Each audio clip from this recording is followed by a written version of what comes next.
పరిస్థితి వచ్చిందేమో అనిపిస్తుంది. మామూలుగా మనందరికీ తెలుసు ఆ అంటే అమ్మ, ఆవు అంటే ఆవు అన్నట్టుగా. కానీ గడిచిన 5 సంవత్సరాల్లో వైఎస్ఆర్సీపీ, ఆ వైఎస్ఆర్సీపీకి ఫుల్ ఫామ్ అందరికీ తెలుసు. కాకపోతే ఆయన తండ్రి గారి పేరు అడ్డం పెట్టుకొని రాజకీయ లబ్ధి పొందాలనుకున్నారు కాబట్టి అక్రమంగా ఆ పేరు ఎక్కడి నుంచి వచ్చిందో కూడా మనందరికీ తెలుసు, ఆ పార్టీ పేరు. ఇక వైసీపీ కొత్తగా డిక్షనరీలో పెడుతోందన్నమాట. ఆ అంటే అఘాయిత్యాలు, అరాచకాలు, ఆ అంటే ఆగని దాడులు, ఈ అంటే ఇంటింట అభద్రత, ఈ అంటే అసలు ఈ రాష్ట్రంలో చట్టాలు అనేవి ఉన్నాయా, ఇలా ఊ అనుకుంటే గనక ఊసెత్తని ప్రభుత్వము. నేను చెప్పాలనుకుంటే చదువుకుంటూ పోతే గనక వైసీపీ చేస్తున్నటువంటి నియంతృత్వ పరిపాలన, అవినీతి పరిపాలన చెప్పుకోవడానికి 56 అక్షరాలు కూడా తెలుగులో ఉన్నవి సరిపోవేమో. ఆ రకంగా సమాజంలో ఉన్నటువంటి అన్ని వర్గాల వారిని, మరీ ముఖ్యంగా మహిళలని ఎన్నో విధాలుగా ఇక్కట్ల పాలు చేసి వారి కష్టాన్ని, వారి కుటుంబ కష్టాన్ని, వారి శక్తిని కూడా కొల్లగొట్టుకుంటూ పేద ప్రజల రక్తాన్ని పిండుకుంటూ రాక్షసానందం పొందుతున్నారు వైసీపీ నేతలు. మళ్ళీ ఆయన స్లోగన్ ఇస్తారు, పెత్తందారుల ప్రభుత్వమా, పేదల పట్ల ఉన్నటువంటి ప్రభుత్వమా అని, పేదల ప్రభుత్వమా అని.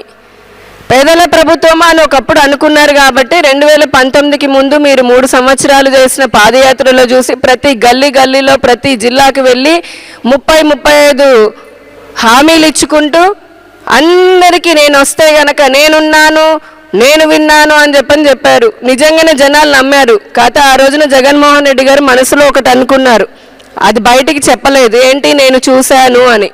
ఆయన చూసింది ఏంటంటే అప్పటి వరకు కూడా పచ్చగా చక్కగా అన్ని జిల్లాలు బాగా అభివృద్ధి చెందుతున్నాయి, ఆంధ్రప్రదేశ్లో మంచి ఇండస్ట్రియల్ డెవలప్మెంట్ ఉంది, ఉద్యోగాలు వచ్చాయి, రాష్ట్రం కలకల్లాడుతుంది అని చూసి ఎలాగైనా సరే నేను అధికారంలోకి రావాలి, వచ్చిన తర్వాత ఈ పచ్చగా అభివృద్ధి చెందినటువంటి ఆంధ్రప్రదేశ్ రాష్ట్రాన్ని మొత్తం అన్ని విధాలుగా దోచుకోవాలి అని చూశాడు. ఆ రోజున మనకే తెలియదు, ప్రజలకు తెలియదు.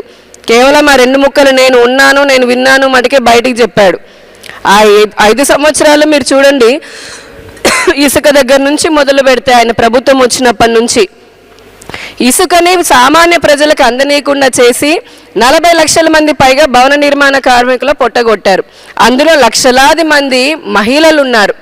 అందరికీ తెలిసిందే, అసంఘటిత రంగంలో ఎక్కువ శాతం కూడా మహిళా కూలీలు ఉన్నారు. వారేదో పాపం వారు కూడా కాస్త 4 రూపాయలు సంపాదించుకొని కష్టపడితే కుటుంబానికి ఆసరా అవుతుందని అనుకొని వచ్చిన వాళ్ళ అలాంటి మహిళల పొట్ట కూడా కొట్టారు. ఇంకొక పక్కనేమో ట్రక్కు ఇసుకని వచ్చి 15,000, లారీ ఇసుకని 40,000 అమ్ముకుంటూ రాష్ట్రంలో ఇసుకని పూర్తిగా లక్షల టన్నుల ఇసుకని కొల్లగొట్టుకుంటూ లక్షల కోట్లు సంపాదించుకున్నారు. ఇంకా మళ్ళీ మీరు ఆ పేదల గురించి మాట్లాడేది.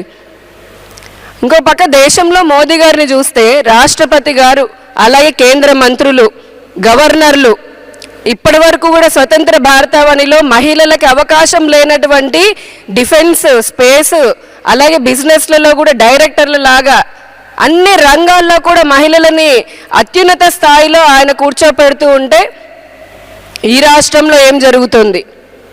అక్కడేమో 33% మహిళలకి రిజర్వేషన్ ఇచ్చాము. దేశంలో బీజేపీ ప్రభుత్వం, ఎన్డీఏ ప్రభుత్వం. ఇక్కడ స్థానిక సంస్థల ఎన్నికలలో ఇదే వైసీపీ నాయకులు భారతీయ జనతా పార్టీ, జనసేన, టీడీపీ కార్యకర్తలు, మహిళా కార్యకర్తల పైన కూడా దాడులు చేశారు. నెల్లూరు కానీ, పల్నాడు కానీ, ఇంకా చాలా జిల్లాలలో. అంటే ఎటువైపు రెండింటిని కంపేర్ చేస్తే గనక అభివృద్ధి పాలన ఒకవైపు మేము అందిస్తుంటే అరాచక పాలన మీరు అందిస్తున్నారు. ఇంకొక పక్క Mudra, stand up India, startup India, ఉద్యోగిని, 1 డిస్ట్రిక్ట్ 1 ప్రోడక్ట్, ఇలా 1 స్టేషన్ 1 ప్రోడక్ట్, ఎన్నో రకాలుగా మేము ఎన్డీఏ ప్రభుత్వము మహిళలని ఆర్థికంగా వారిని అభివృద్ధికి తోడ్పాటు చేస్తుంటే వాళ్ళు ప్రపంచం మొత్తం కూడా చాలా అభివృద్ధి చెందుతున్నారు. ఇక్కడ ఇదే ఆంధ్రప్రదేశ్లో ఉన్నటువంటి వాళ్ళు కూడా ఎక్స్పోర్ట్స్ చేస్తున్నారు. అది ఎన్డీఏ ప్రభుత్వం ఇచ్చే ప్రోత్సాహకాలతో. మీరు ఇదే రాష్ట్రంలో ఇదే స్టేట్ పాలనలో ఏం చేస్తున్నారు? రాష్ట్రంలో ఉన్న 3 ఇండస్ట్రియల్ కారిడార్లలో 3 లక్షల మందికి ఉద్యోగాలు కల్పించే అవకాశం ఉన్నప్పటికీ 25 లక్షల కోట్ల పెట్టుబడులు వచ్చేటటువంటి అవకాశం ఉన్న ఈ రాష్ట్రంలో పచ్చళ్ళ దగ్గర నుంచి అన్నిట్లో కూడా ఆంధ్రప్రదేశ్ మహిళలు ప్రపంచవ్యాప్తంగా ఒక బ్రాండ్ అంబాసిడర్లుగా ఉన్నటువంటి ఈ రాష్ట్రంలో మహిళలని, స్వయం ఉపాధి ఉన్న మహిళలని వాళ్ళ చేతులు కాళ్ళు కట్టివేసి వారికి ఉన్న అవకాశాలను కూడా లాక్కొని వారిని ఏ విధంగా కూడా అభివృద్ధి చెందనీయకుండా చేస్తున్నారు. సంక్షేమం అంటారు. సంక్షేమం అంటే బాబోయ్ ఈ సంక్షేమం మాకొద్దు, మీరు ఈ రాష్ట్రం నుంచి వెళ్ళిపోండి చాలు అనే పరిస్థితికి వచ్చారు ఈ రోజున ప్రజలు. సంక్షేమం అందిస్తున్నాము నవరత్నాలు అన్నారు, అవి నవరత్నాలు కాదు, నవ మోసాలు. నవరత్నాలు కానే కాదు, ఏ ఒక్క రత్నము, ఒక మద్యపాన నిషేధము మీ నవరత్నాలు అతిపెద్ద రత్నం, ఆ రత్నానికి గండి కొట్టారు మీరు. ఈ ఆంధ్రప్రదేశ్ రాష్ట్రాన్ని, అన్నపూర్ణ లాంటి రాష్ట్రాన్ని నాసిరకం మద్యానికి, గంజాయికి, మాదక ద్రవ్యాలకి, డ్రగ్స్కి, వీటన్నిటికీ కూడా కేర్ ఆఫ్ అడ్రస్ లాగా చేసింది మీరు కాదా? మళ్ళీ విశ్వసనీయత గురించి మాట్లాడతారు. వైసీపీ అంటే విశ్వసనీయత, జగన్మోహన్ రెడ్డి అంటే విశ్వసనీయత అని. మీరు చేసేది విశ్వసనీయతకి మారిపోయారు. విశ్వసనీయంగా ఉండేటటువంటి పాలన కాదు, విశ్వాసఘాతుకానికి అంబాసిడర్లు వైసీపీ నాయకులు. ఈ రోజున ఏది మీరు కొల్లగట్టుకోకుండా వదిలేశారు. కేంద్ర ప్రభుత్వము ఇల్లు ఇచ్చింది, మరుగుదొడ్లు ఇచ్చింది, ఇంటింటికి ఉచిత రేషన్ ఇచ్చింది, అంగన్వాడీలో పౌష్టికాహారానికి సంబంధించి గుడ్లు ఇచ్చింది, అలాగే సిమెంట్ రోడ్లు వేస్తుంది, ఇంట్లో బల్బుని ఇస్తోంది. ఏది చేస్తున్నా అన్ని 60 నుంచి 70% నిధులు కేంద్ర ప్రభుత్వం ఇస్తూ ఉంటే మీకు పాలన చేతగాక, అభివృద్ధి చేతగాక, సిగ్గు లేకుండా మళ్ళీ అంగన్వాడీలో ఇచ్చే పౌష్టికాహారంలో ఇచ్చే గుడ్డు పైన కూడా మీ స్టిక్కర్ వేసుకుంటున్నారు. ఇంతకంటే దరిద్రమైన పాలన ఎక్కడైనా ఉంటుందా? సొమ్ము ఒకటిది సోకొకటిది అని చెప్పని, అత్త సొమ్ము అల్లుడు దానం అని మీరు ఈ రాష్ట్రాన్ని అప్పుల పాలు చేసుకుంటూ రాష్ట్రంలో సంక్షేమం పేరిట పూర్తిగా రాష్ట్రాన్ని నాశనం చేశారు.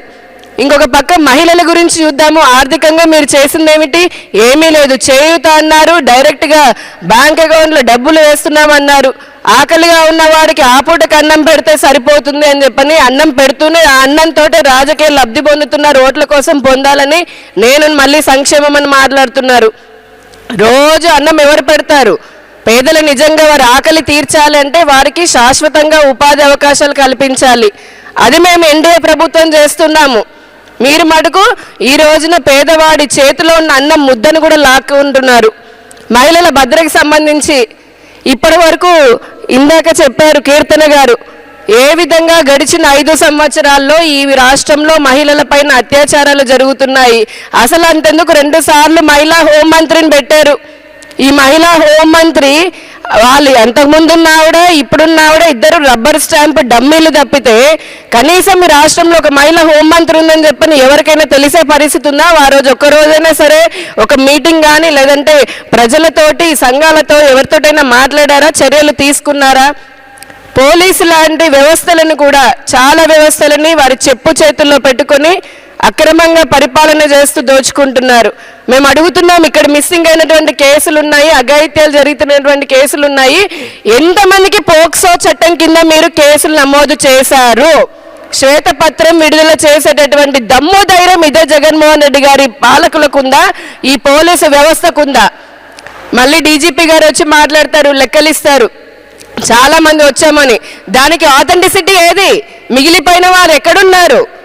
ఇదేనా మీకున్నటువంటి చిత్తశుద్ధి? సీఎం ఇంటి పక్కన రేపు జరుగుతుంది, అయినా సరే ఉలుకు పలుకు ఉండదు. విజయవాడ గవర్నమెంట్ ఆసుపత్రిలో మహిళ పైన అఘాయిత్యం జరుగుతుంది, ఉలుకు పలుకు ఉండదు. చిన్న పిల్లలు, కాలేజ్ అమ్మాయిలు పోతుంటే డ్రగ్ అడిక్ట్ అయిపోయి పిచ్చి రకం, నాసి రకం మందులు దాగి నడి రోడ్ల పైన ఈ రోజున రాత్రి 7 అయితే ఏ కాలనీ అయినా సరే, ఏ సందు చివరైనా చూడండి, అల్లరి మూకలు అక్కడ నించొని ఉంటున్నారు. పోలీసింగ్, పాట్రోలింగ్ వ్యవస్థ ఎక్కడ పోయింది? 2014 నుంచి 19 వరకు చూడండి ఈ రాష్ట్రంలో పోలీస్ పాట్రోలింగ్ ఎంత బాగా ఉండేది అర్ధరాత్రి పూట.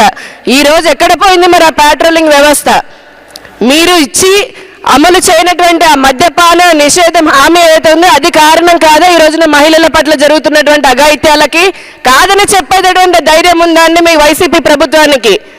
అలాగే విచ్చలవిడిగా స్కూల్ పిల్లల వరకు కూడా అందుతున్నటువంటి డ్రగ్స్ కారణం కాదా? ఈ రాష్ట్రంలో ఉన్న యువతకి అభివృద్ధి అవకాశాలు, ఉపాధి అవకాశాలు కల్పించడం చేతగాక వారిలోని శక్తిని నిర్వీర్యం చేయడం కోసం మీరు ఇటువంటి అసాంఘిక చర్యలకు పాల్పడుతున్న వారిపైన ఎటువంటి చర్యలు తీసుకున్నారు? మళ్ళీ మహిళా పక్షపాతం అంటాడు. ఓ అవ్వ, ఓ చెల్లి, ఓ అక్క అంటాడు పొద్దున లేస్తే. ఆ అక్క ఆ చెల్లి కాదా? మీ అంగన్వాడీ ఆశా వర్కర్లు, మీ వాలంటీర్లు అలాంటి అక్క చెల్లెలు కాదా? అమరావతి మహిళా రైతులు అలాంటి అక్క చెల్లెలు కాదా? రాజకీయాల్లో ఉన్నటువంటి మహిళలు అటువంటి మీకు అక్క చెల్లెల్లా కనిపించలేదా? వారందరినీ పోలీసులతో ఎంత దారుణంగా మగ పోలీసులతో ఈడ్చుకొని వెళ్ళి వారి చీరల్ని చింపి వారిని ఎంత ఇబ్బంది పెట్టారో. మొన్నటికి మొన్న విజయవాడలో ఇదే ఆశాంగన్ వర్కర్లను చూసాము. అత్యంత దారుణంగా చేశారు వారిని. ఆ తర్వాత మళ్ళీ వైసీపీతో ట్రోలింగ్ చేస్తారు. అంటే భద్రత అయిపోయింది ఈ రాష్ట్రంలో, మహిళలకు ఏమాత్రం భద్రత లేదు. ఆర్థికంగా వారి ఉపాధి అవకాశాలు అయిపోయినాయి. డ్వాక్రా సంఘాలకు సంబంధించి చూసుకుందాం. గడిచిన 10 సంవత్సరాలలో దేశవ్యాప్తంగా 1 కోటి మంది మహిళలని లక్పతీలు అంటే లక్షాధికారులను చేసింది ఎన్డీఏ ప్రభుత్వం. అందులో రాష్ట్రంలో దాదాపు 84 లక్షల మంది కూడా లాభం పొందారు. రాబోయే 5 సంవత్సరాల్లో 3 కోట్ల మంది మహిళలని లక్షాధికారులను చేయాలని మేము యూపీఐ రెవల్యూషన్ తీసుకొని వచ్చాము. డిజిటల్ పేమెంట్లు, జెమ్ పోర్టర్లు ఇలాంటివన్నీ ఎన్డీఏ ప్రభుత్వం పెడుతోంది. మరి మీకున్న విజన్ ఏంటి? మొన్న 5 సంవత్సరాలు సంక్షేమం అన్నారు, ఇప్పుడు ప్రజలు నమ్మే పరిస్థితి లేదు. అందుకని ఇప్పుడు డెవలప్మెంట్ అనే పదాన్ని తీసుకుంటున్నారా? మీ మాటలు ఎవరైనా అసలు నమ్మే పరిస్థితి ఉందా ఈ రాష్ట్రంలో? ఇదే రాష్ట్రంలో ఉన్నటువంటి డ్వాక్రా సంఘాలకి మీరు చేస్తా అన్నటువంటి పూర్తి రుణమాఫీ ఎక్కడ పోయింది? ఇంతవరకు చేయలేదు. మీరు ఇస్తాన్న చేయూత కానీ, ఆసరా కానీ, ఇతర స్వయం ఉపాధికి సంబంధించి నైపుణ్య శిక్షణ కానీ, లేదా కేంద్ర ప్రభుత్వ పథకాల్లో వారిని చేర్పించే విధానంలో కానీ ఎక్కడైనా సరే మీ ప్రభుత్వం కానీ మీ మంత్రులు, పేరుకే మంత్రులు, బూతు పురాణాలు ఎత్తమంటే మడుగు ఒక్కొక్క మంత్రి కూడా ఒక్కొక్క శాఖలో నిష్ణాతులు అవుతారు. మళ్ళీ 5 సంవత్సరాలు ఏ ఒక్క మంత్రి నా శాఖలో నేను ఇది చేశారని ప్రెస్ మీట్ పెట్టిన దాఖలాలు లేవు. కానీ బూతులు ఎత్తమంటే ఒక్కొక్కరిది ఒక్కొక్క స్టైలు. అమ్మ బాబును మొదలు పెడితే ఎక్కడెక్కడికో మాట్లాడేటటువంటి స్టైల్ ఉన్న మీ వైసీపీ మంత్రులు మళ్ళీ అభివృద్ధి గురించి వాళ్ళని ఏమాత్రం సిగ్గు లేకుండా మన జగన్మోహన్ రెడ్డి గారు మళ్ళీ చెప్తారు సౌమ్యులు, మంచివారు అని చెప్పని. ఆయనకే తెలియాలి ఆడవాళ్ళని పొద్దున లేస్తే కించపరిచేటటువంటి వారు ఏ విధంగా సౌమ్యులయ్యారో, లక్షల కోట్లు దోచుకుంటున్నటువంటి మీ నాయకులు ఏ విధంగా మంచివారు అవుతున్నారో, ఈ రాష్ట్రంలో ఎటువంటి పాలన అందించబోతున్నారో అనేది. అభివృద్ధి లేదు, భద్రత లేదు, ఉపాధి లేదు. ఈ రోజున ఆడపిల్లలకి ఈ రాష్ట్రంలో మీరు ఏమి మొహం పెట్టుకొని ఓటు అడుగుదామని వస్తున్నారు చెప్పండి? ఈ రాష్ట్రంలో ఎందుకు వేయాలి? ఏ మహిళైనా సరే వైసీపీ ప్రభుత్వానికి ఓటు ఎందుకు వేయాలి? మీరు ఇస్తున్నటువంటి అరాకొర డబ్బులా? దానివల్ల ఎన్ని రోజులు వస్తాయి? దానికి 3 10 మళ్ళీ మీరే ముక్కుపిండి చెత్త పన్ను, ఇంటి పన్ను, మరుగుదొడ్డి పన్ను, ఇంకేంటి ఇక పెంచిన కరెంటు ఛార్జీలు, పెంచిన బస్సు ఛార్జీలు, ఇలాంటి అన్ని బాదుడు అన్నాడు. నిజంగా ఆ పదము చిన్న పిల్లాడు కూడా అనుకున్నారు అప్పుడు, ఏంటో ఇదో బాదుడు అంటే. ఈ రోజు ప్రతి ఇంట్లో ఉన్నటువంటి మహిళలకి, ఈ రాష్ట్రంలో ఉన్న ప్రజలకి బాదుడుగా దానింత మరింత బారున బాదుడు రక్తాన్ని పిండి ఈ రాష్ట్రాన్ని ఏమాత్రమో శక్తి లేనటువంటి రాష్ట్రంగా తయారు చేసుకుంది వైసీపీ. మీరు ప్రజల దగ్గరికి వెళ్ళి మేము సిద్ధమా అని చెప్పని అడుగుతున్నారు. ప్రజలు కూడా చాలా సిద్ధంగా ఉన్నారు. ఇటువంటి అరాచక అవినీతి పాలన చేసేటటువంటి వైసీపీని ఇంటికి పంపించడానికి మీకు కొన్ని ఆభరణాలు ఉన్నాయి. వైసీపీ ప్రభుత్వానికి కొన్ని ఆభరణాలు ఉన్నాయి. ఏంటది?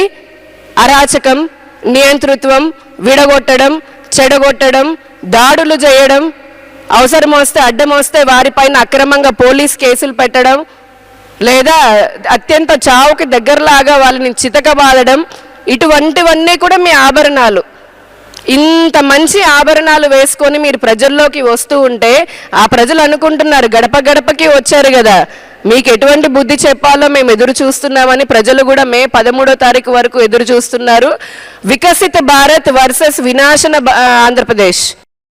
మేమేమో ఒక పక్క దేశంలో రాబోయేటటువంటి 5 సంవత్సరాల్లో దేశాన్ని 3వ అతిపెద్ద ఆర్థిక వ్యవస్థలాగా ఎన్డీఏ ప్రభుత్వం తీసుకొని వెళ్ళాలి అని, ప్రపంచ పటంలో భారతదేశాన్ని అన్ని రంగాల్లోనూ అగ్రస్థామిగా నింపాలని చూస్తుంటే ఈ రాష్ట్రంలో మీరు అన్ని రంగాలని చిదిమివైపోయేశారు. మళ్ళీ 20-30 ఏళ్ళ అభివృద్ధి ఏదైతే ఉంటుందో అది వెనక్కి తీసుకొని పోయారు.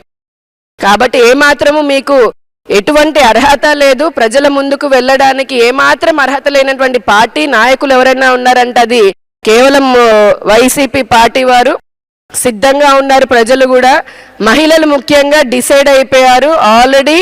చాలా పెద్ద ఎత్తున వాళ్ళు కూడా ఎదురు చూస్తున్నారు. మీరు చెప్పే కళ్ళబొల్లి మాటలు నమ్మడానికి ఈ రోజున ఈ రాష్ట్రంలో ప్రజలు ఎవరూ సిద్ధంగా లేరని తెలుసుకొని ఇప్పటికైనా సరే బుద్ధి మీకు ఎలాగూ రాదు మీ నాయకులకి. మాకు అనుకోవాలి, మాకు ఉండాలి బుద్ధి ప్రజలకి.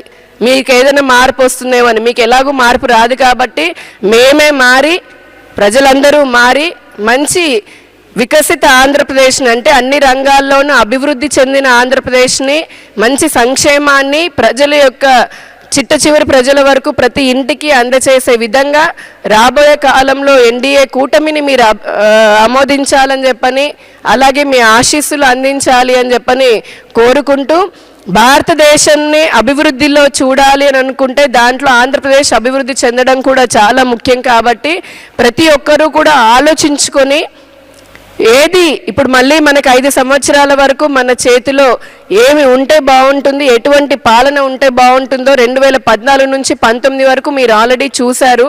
దానికి రెట్టింపు అభివృద్ధి, పాలన, సంక్షేమం జరగాలి అంటే అది కేవలం ఎన్డీఏ కూటమితోటే సాధ్యమవుతుంది. కాబట్టి మీ అందరి ఆశీస్సులు కూడా ఎన్డీఏ కూటమికి ఉండాలి అని చెప్పని ముఖ్యంగా మహిళలను కోరుతున్నాము.